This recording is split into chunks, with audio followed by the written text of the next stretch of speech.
ಯಾರು ಅಬ್ರೋಡಲ್ಲಿ ಸ್ಟಡಿ ಮಾಡಬೇಕು ಅಂತ ಇರಾ, ಯಾವುದೇ ಕೋರ್ಸ್ ಆಗಿರಲಿ, ಯಾವುದೇ ಕಂಟ್ರಿ ಆಗಿರಲಿ, ನಿಮಗೆ ಅದ್ರ ಬಗ್ಗೆ ಇನ್ಫಾರ್ಮೇಷನ್ ಬೇಕಾಗಿದೆ, ಒಂದು ಕಂಪ್ಲೀಟ್ ಸಪೋರ್ಟ್ ಬೇಕಾಗಿದೆ ಅಂದರೆ ಈ ಒಂದು ನಂಬರ್ಗೆ ವಾಟ್ಸಪ್ ಮಾಡಿ ನಿಮ್ಗೆ ಹೆಚ್ಚಿನ ಇನ್ಫಾರ್ಮೇಷನ್ ಸಿಗುತ್ತೆ. ಈ ಒಂದು ಡೀಟೇಲ್ಸ್ಗಳನ್ನ ನೀವು ವಾಟ್ಸಪ್ ಮಾಡಬೇಕಾಗುತ್ತೆ. ವಿಡಿಯೋ ಬಗ್ಗೆ ಬರೋಣ. ಇವಾಗ ನೀವು ಯಾರ್ಯಾರು ಯುವನಿಧಿ ಯೋಜನೆಗೆ ಅಪ್ಲೈ ಮಾಡಿದ್ದೀರಾ, ನಿಮಗೆಲ್ಲರಿಗೂ ಕೂಡ ಈ ಒಂದು ವಿಡಿಯೋ ತುಂಬಾ ಇಂಪಾರ್ಟೆಂಟ್ ವಿಡಿಯೋ ಆಗಿರುತ್ತೆ. ಯಾಕೆಂದರೆ ಸೇವಾ ಸಿಂಧು ಪೋರ್ಟಲಲ್ಲಿ ನಿಮ್ಗೆ ಆಗಲೇ ಗೊತ್ತಾಗಿರುತ್ತೆ, ಇಲ್ಲಿ ಯುವನಿಧಿ ಯೋಜನೆಯ ಸೆಲ್ಫ್ ಡಿಕ್ಲರೇಷನ್ನ ಚೇಂಜಸ್ನ ಮಾಡಿದರೆ ಇವಾಗ ಏನೇನು ಚೇಂಜಸ್ಗಳಾಗಿದೆ ಅದನ್ನ ನೀವು ಯಾವ ರೀತಿ ಫಿಲಪ್ ಮಾಡಬೇಕು, ಏನೇನು ಮಿಸ್ಟೇಕ್ಗಳನ್ನ ಮಾಡಬಾರ್ದು, ಅದ್ರ ಬಗ್ಗೆ ಡೀಟೇಲ್ ಆಗಿ ತಿಳಿಸ್ಕೊಡ್ತೀನಿ. ವಿಡಿಯೋನ ಗಮನ ಇಟ್ಟು ನೋಡ್ತಾ ಹೋಗಿ. ಅದಕ್ಕಿಂತ ಮುಂಚೆ ಚಾನಲ್ ಸಬ್ಸ್ಕ್ರೈಬ್ ಮಾಡ್ಕೊಂಡಿಲ್ಲ ಅಂದರೆ ಪ್ರತಿಯೊಬ್ಬರು ಕೂಡ ಸಬ್ಸ್ಕ್ರೈಬ್ ಮಾಡ್ಕೊಳ್ಳಿ. ಹಾಗೆ ಪ್ರತಿಯೊಬ್ಬರು ಕೂಡ ವಿಡಿಯೋಗೊಂದು ಲೈಕ್ ಕೊಡಿ. ಯಾಕೆಂದರೆ ಈ ಒಂದು ಚಾನಲಲ್ಲಿ ನಿಮಗೆ ಕಂಟಿನ್ಯೂಸ್ ಆಗಿ ಯುವನಿಧಿ ಯೋಜನೆಯ ಅಪ್ಡೇಟ್ಸ್ ಬರುತ್ತೆ, ಬೇರೆ ಯಾವುದೇ ಥರದ ಅಪ್ಡೇಟ್ಸ್ ಬರಲ್ಲ. ಹಾಗೆ ಗೂಗಲಲ್ಲಿ ಯುವನಿಧಿ ಟೆಲಿಗ್ರಾಮ್ ಅಂತ ಸರ್ಚ್ ಮಾಡಿ ಫಸ್ಟ್ ಲಿಂಕ್ ಮೇಲೆ ಕ್ಲಿಕ್ ಮಾಡಿ. ಇಲ್ಲಿ ನೋಡ್ಬೋದು ನೀವು 7,000ಕ್ಕೂ ಹೆಚ್ಚು ಜನ ಜಾಯ್ನ್ ಆಗಿದ್ದಾರೆ. ಈ ಒಂದು ಚಾನಲ್ ನಿಮಗೆ ಯುವನಿಧಿ ಯೋಜನೆಯ ಅಪ್ಡೇಟ್ಸ್ ಕ್ವಿಕ್ಕಾಗಿ ಫಾಸ್ಟಾಗಿ ಬರ್ತಾ ಇರುತ್ತೆ. ಡೈರೆಕ್ಟ್ ಲಿಂಕ್ ಬೇಕು ಅಂದರೆ ಡಿಸ್ಕ್ರಿಪ್ಷನ್ ಬಾಕ್ಸ್ ಕಾಮೆಂಟ್ ಸೆಕ್ಷನ್ ಕೂಡ ಇರುತ್ತೆ, ಚೆಕ್ ಮಾಡಿ.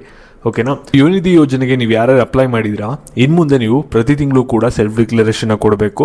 3 ತಿಂಗಳಿಗೊಂದ್ಸಲಿ ಸೆಲ್ಫ್ ಡಿಕ್ಲರೇಷನ್ ಕೊಡುವಂಥ ಆಪ್ಷನ್ ಏನಿತ್ತಲ್ಲ ಅದು ಕ್ಯಾನ್ಸಲ್ ಆಗಿದೆ, ಸರಿನಾ. ಅದಕ್ಕೋಸ್ಕರ ನೀವು ಫಸ್ಟ್ ನಿಮ್ಮ ಬ್ರೌಸರ್ನ ಓಪನ್ ಮಾಡ್ಕೊಳ್ಳಿ, ಮೊಬೈಲಲ್ಲಿ ಅಥವಾ ಲ್ಯಾಪ್ಟಾಪಲ್ಲಿ. ಇಲ್ಲಿ ಸೇವಾ ಸಿಂಧು ಅಂತ ಸರ್ಚ್ ಮಾಡಿ. ಇಲ್ಲಿ ಸೇವಾ ಸಿಂಧು 1 ಅಂತ ಏನೊಂದು ಆಪ್ಷನ್ ಬರುತ್ತಲ್ಲ, ಈ ಒಂದು ಆಪ್ಷನ್ ಮೇಲೆ ಕ್ಲಿಕ್ ಮಾಡಿ. ಕ್ಲಿಕ್ ಮಾಡಿದ ತಕ್ಷಣ ನಿಮಗೆ ಪೇಜ್ ಈ ರೀತಿ ಓಪನ್ ಆಗುತ್ತೆ. ಇಲ್ಲಿ ನಿಮ್ಮ ಮೊಬೈಲ್ ನಂಬರ್ನ ಹಾಕಿ, ನಂತರ ಪಾಸ್ವರ್ಡ್ ಗೊತ್ತಿದ್ರೆ ನಿಮಗೆ ಪಾಸ್ವರ್ಡ್ ಹಾಕಿ, ಇಲ್ಲ ಅಂದರೆ ಗೆಟ್ ಒ ಟಿ ಪಿ ಮೇಲೆ ಕ್ಲಿಕ್ ಮಾಡಿ. ಈ ಒಂದು ಮೊಬೈಲ್ ನಂಬರಲ್ಲಿ ಏನು ಹಾಕಿರ್ತಿಲ್ಲ ಅದಕ್ಕೆ OTP ಬರುತ್ತೆ, OTP ಹಾಕ್ಬಿಟ್ಟು ಇಲ್ಲಿ ಸೆಕ್ಯೂರಿಟಿ ಕೋಡ್ ಏನು ಕಾಣ್ತಿದೆಯಲ್ಲ ಇದನ್ನ ಎಂಟರ್ ಮಾಡಿಬಿಟ್ಟು ಸಬ್ಮಿಟ್ ಅಂತ ಕೊಡಿ. ಓಕೆನಾ. ಅದಾದಮೇಲೆ ಇಲ್ಲಿ ನಿಮಗೆ ಅಪ್ಲೈ ಫಾರ್ ಸರ್ವಿಸ್ ಅಂತ ಒಂದು ಆಪ್ಷನ್ ಬರುತ್ತೆ, ಈ ಒಂದು ಆಪ್ಷನ್ ಮೇಲೆ ಕ್ಲಿಕ್ ಮಾಡಬೇಕಾಗುತ್ತೆ. ಇಲ್ಲಿ ವ್ಯೂ ಆಲ್ ಅವೈಲಬಲ್ ಸರ್ವಿಸ್ ಅಂತ ಕಾಣ್ತಿದೆಯಲ್ಲ ಈ ಒಂದು ಆಪ್ಷನ್ ಮೇಲೆ ಸೆಕೆಂಡ್ ಕ್ಲಿಕ್ ಮಾಡಿ. ಇಲ್ಲಿ ನಿಮಗೆ ಸರ್ಚ್ ಆಪ್ಷನ್ ಬರುತ್ತೆ. ಇಲ್ಲಿ ನೀವೇನು ಮಾಡಿ ಅಂದರೆ ಯುವ ಅಂತ ಟೈಪ್ ಮಾಡಿ. ಇಲ್ಲಿ ನೀವು ನೋಡ್ಬೋದು 3ನೇ ಆಪ್ಷನ್ ಬಂದಿದೆ, Yuvanidhi application monthly unemployment self declaration ಅಂತ. ಈ ಒಂದು ಆಪ್ಷನ್ ಮೇಲೆ ಕ್ಲಿಕ್ ಮಾಡಿ. ಕ್ಲಿಕ್ ಮಾಡಾದ್ಮೇಲೆ ಇಲ್ಲಿ ಫಸ್ಟ್ ಕೆಲಸ ನೀವೇನು ಮಾಡಬೇಕಾಗಿರೋದೇನೆಂದರೆ ಆಧಾರ್ ಅಥೆಂಟಿಕೇಶನ್ ಮಾಡಬೇಕಾಗುತ್ತೆ. ಇದರಲ್ಲಿ ಕ್ಲಿಕ್ ಮಾಡಿ. ಕ್ಲಿಕ್ ಮಾಡ್ತೀರಾ. ಕ್ಲಿಕ್ ಮಾಡಾದ್ಮೇಲೆ ನಿಮಗೆ ಪೇಜ್ ಈ ರೀತಿ ಓಪನ್ ಆಗುತ್ತೆ.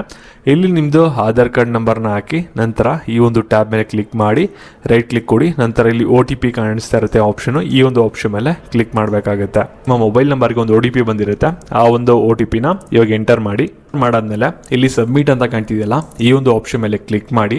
ಕ್ಲಿಕ್ ಮಾಡಾದ್ಮೇಲೆ ಏನಾಗುತ್ತೆ ಅಂದರೆ ಇಲ್ಲಿ ಕ್ಲಿಕ್ ಹಿಯರ್ ಟು ರಿಟರ್ನ್ ಅಂತ ಒಂದು ಆಪ್ಷನ್ ಬರುತ್ತೆ, ಅದ್ರ ಮೇಲೆ ಕ್ಲಿಕ್ ಮಾಡಿ. ನಂತರ ಇಲ್ಲಿ ಗೆಟ್ ಆಧಾರ್ ಡೀಟೇಲ್ಸ್ ಮೇಲೆ ಕ್ಲಿಕ್ ಮಾಡಿ. ನಿಮ್ಮ ಆಧಾರ್ ಕಾರ್ಡಲ್ಲಿ ಇರುವಂಥ ಡೀಟೇಲ್ಸ್ ಆಟೋಮೆಟಿಕ್ ಆಗಿ ಫೆಚ್ ಆಗುತ್ತೆ. ನಂತರ ಸ್ಕ್ರಾಲ್ ಡೌನ್ ಮಾಡ್ತಾ ಬನ್ನಿ. ಇಲ್ಲಿ ಚೇಂಜಸ್ ಆಗಿದೆ, ಇಲ್ಲಿ ನೀವು ನೋಡ್ಬೋದು. ಇಲ್ಲಿ ಏನಂತ ಬಂದಿದೆ ಅಂದರೆ ನಿಮ್ಮ ಎಜುಕೇಷನ್ ಬ್ಯಾಕ್ಗ್ರೌಂಡ್ ಏನು ಮತ್ತು ಯಾವೊಂದು ಕೋರ್ಸ್ ಓದಿದ್ದೀರಾ ಅದೆಲ್ಲ ಡೀಟೇಲ್ಸ್ ಬಂದಿರುತ್ತೆ. ಇಲ್ಲಿ ನಮಗೆ ಏನೇ ಡೀಟೇಲ್ಸ್ಗಳನ್ನ ಕೇಳ್ತಾ ಇರೋ ಅಂದರೆ ಇಲ್ಲಿ ಸೆಲೆಕ್ಟ್ ಮಾಡ್ಕೊಳ್ಳಿ ಅಂತ ಕೇಳ್ತಿದೆ.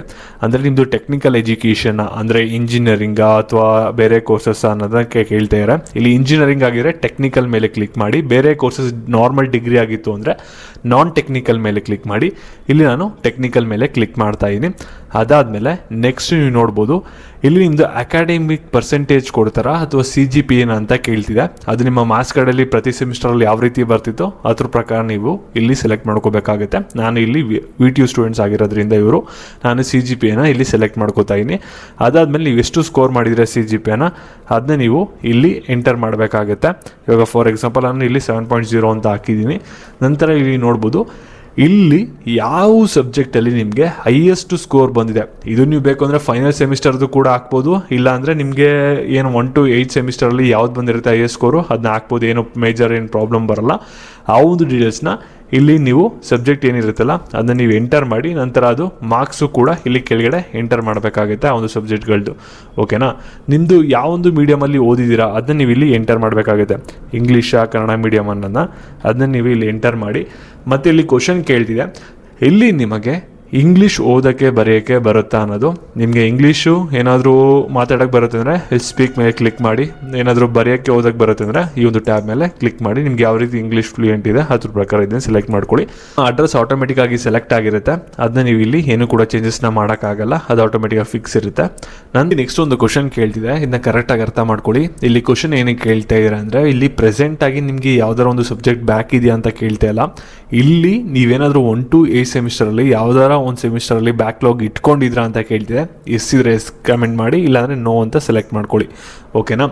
ನಂತರ ಇಲ್ಲಿ ಕೇಳ್ತಿದೆ ನೀವೇನಾದರೂ ಬ್ಯಾಂಕಿಂಗ್ ಅಥವಾ ಫೈನಾನ್ಷಿಯಲ್ ಸರ್ವಿಸ್ ಸೆಕ್ಟರಲ್ಲಿ ಕೆಲಸ ಮಾಡೋಕ್ಕೆ ಇಷ್ಟಪಡ್ತೀರಾ ಅಂತ. ಏನಾದರೂ ಎಸ್ ಅಂತ ಇತ್ತು ಅಂದರೆ ಎಸ್ ಅಂತ ಸೆಲೆಕ್ಟ್ ಮಾಡಿ, ಇಲ್ಲಾಂದರೆ ನೋ ಅಂತ ಸೆಲೆಕ್ಟ್ ಮಾಡ್ಕೊಳ್ಳಿ. ನಂತರ ನೀವೇನಾದರೂ ಸ್ಕಿಲ್ ಟ್ರೈನಿಂಗ್ಗೆ ಅಥವಾ ಜಾಬ್ ರೆಡಿ ಪ್ರೋಗ್ರಾಮ್ಗೆ ಏನಾದರೂ ಜಾಯ್ನ್ ಆಗೋಕ್ಕೆ ಇಂಟ್ರೆಸ್ಟ್ ಇದೆಯಾ ಅಂತ ಕೇಳ್ತಿದೆ. ಎಸ್ ಇದ್ದರೆ ಎಸ್ ಸೆಲೆಕ್ಟ್ ಮಾಡಿ, ನೋ ಇದ್ದರೆ ನೋ ಸೆಲೆಕ್ಟ್ ಮಾಡಿ. ನೆಕ್ಸ್ಟ್ ನೀವು ಸೆಲ್ಫ್ ಡಿಕ್ಲರೇಷನ್ನ ಕೊಡಬೇಕಾಗುತ್ತೆ. ನನಗೆ ಇನ್ನೂ ಕೆಲಸ ಸಿಕ್ಕಿಲ್ಲ ಅಂತ ಎಸ್ ಅಂತ ಸೆಲೆಕ್ಟ್ ಮಾಡಿ. ನಂತರ ಇಲ್ಲಿ ಸೆಕ್ಯೂರಿಟಿ ಕೋಡ್ ಏನು ಕಾಣ್ತಿದೆಯಲ್ಲ ಅದನ್ನ ಹಾಕ್ಬಿಟ್ಟು ಸಬ್ಮಿಟ್ ಅಂತ ಕೊಟ್ಟರೆ ನಿಮ್ಮ ಯುನಿಧಿ ಸೆಲ್ಫ್ ಡಿಕ್ಲರೇಷನ್ ಸಬ್ಮಿಟ್ ಆಗುತ್ತೆ. ಸಬ್ಮಿಟ್ ಅಂತ ಕೊಟ್ಟಾದ್ಮೇಲೆ ಇನ್ನೊಂದು ಕನ್ಫರ್ಮೇಷನ್ ಪೇಜ್ ಬರುತ್ತೆ. ಅದೆಲ್ಲನೂ ಕೂಡ ವೆರಿಫೈ ಮಾಡಿಕೊಂಡು ನಂತರ ಸಬ್ಮಿಟ್ ಅಂತ ಕೊಡಿ. ಡಬಲ್ ಸಬ್ಮಿಟ್ನ ಕೊಡಬೇಕಾಗುತ್ತೆ. ಅವಾಗ ಮಾತ್ರ ನಿಮ್ಮದು ಸೆಲ್ಫ್ ಡಿಕ್ಲರೇಷನ್ ಸಕ್ಸಸ್ಫುಲ್ ಆಗಿ ಸಬ್ಮಿಟ್ ಆಗಿದೆ ಅಂತ ಅರ್ಥ. ನಂತರ ಲಾಸ್ಟಲ್ಲಿ ನಿಮಗೆ ಈ ರೀತಿ ಅಕ್ನಾಲಜ್ಮೆಂಟ್ ಸ್ಲಿಪ್ ಬರುತ್ತೆ. ಈ ರೀತಿ ಸ್ಲಿಪ್ ಬಂದಿದೆ ಅಂದರೆ ನಿಮಗೆ ಯುವನಿಧಿ ಯೋಜನೆಗೆ ನೀವು ಅಪ್ಲೈ ಮಾಡಿರೋದು ಸಕ್ಸಸ್ಫುಲ್ ಆಗಿದೆ ಅಂತ ಅರ್ಥ. ಸರಿನಾ? ಇನ್ನು ಮುಂದೆ ನೀವು ಪ್ರತಿ ತಿಂಗಳು ಕೂಡ ಸೆಲ್ಫ್ ಡಿಕ್ಲರೇಷನ್ ಕೊಡಬೇಕು. 3 ತಿಂಗಳಿಗೆ ಒಂದ್ಸಲಿ ಏನು ಸೆಲ್ಫ್ ಡಿಕ್ಲರೇಷನ್ ಅಂತ ಒಂದು ಆಪ್ಷನ್ನ ಕೊಟ್ಟಿರಲ್ಲ ಅದನ್ನ ಕ್ಯಾನ್ಸಲ್ ಮಾಡಿದ್ದಾರೆ. ಅದರಿಂದ ದಯವಿಟ್ಟು ನಿಮ್ಮ ಫ್ರೆಂಡ್ಸ್ಗಳಿಗೆ ಈ ಒಂದು ವಿಡಿಯೋನ ಶೇರ್ ಮಾಡಿ, ಅವ್ರಿಗೂ ಈ ರೀತಿ ಒಂದು ಸೆಲ್ಫ್ ಡಿಕ್ಲರೇಷನ್ನ ಕೂಡ ಕೇಳಿ. ಪ್ರತಿಯೊಬ್ಬರು ಕೂಡ ಈ ಒಂದು ಚಾನಲ್ ಸಬ್ಸ್ಕ್ರೈಬ್ ಮಾಡ್ಕೊಳ್ಳಿ. ಯಾಕೆಂದರೆ ಈ ಒಂದು ಚಾನಲಲ್ಲಿ ನಿಮಗೆ ಎಕ್ಸ್ಕ್ಲೂಸಿವ್ ಆಗಿ ಯುವನಿಧಿ ಯೋಜನೆಯ ಅಪ್ಡೇಟ್ಸ್ಗಳು ಮಾತ್ರ ಬರ್ತಾ ಇರುತ್ತೆ. ಮತ್ತೆ ನೀವು ಯಾರಾದರೂ ಒಂದು ಅಬ್ರಾಡಲ್ಲಿ ಸ್ಟಡಿ ಮಾಡಬೇಕು ಅಂತ ಇದ್ರೆ ಈ ಒಂದು ನಂಬರ್ಗೆ ವಾಟ್ಸಪ್ ಮಾಡಿ, ನಿಮಗೆ ಹೆಚ್ಚಿನ ಇನ್ಫಾರ್ಮೇಷನ್ ಸಿಗುತ್ತೆ. Thank you.